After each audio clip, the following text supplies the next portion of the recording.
In front of me is Realme Note 60 and today I would like to show you how you can set up app lock. Begin by launching settings and hitting special features. Then scroll all the way down to hit app lock and use gray switcher to activate it.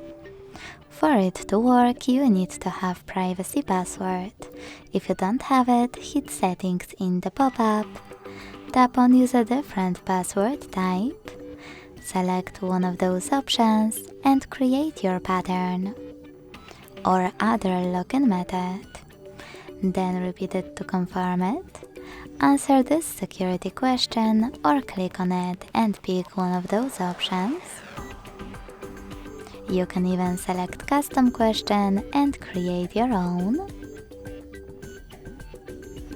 And when you finish, hit this check mark at the top right corner.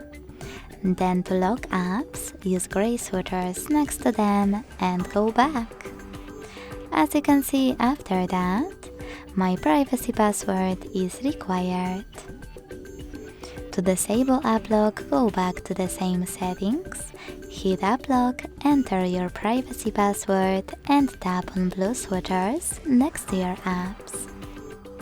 You can also use this blue switcher next to app lock to disable it completely.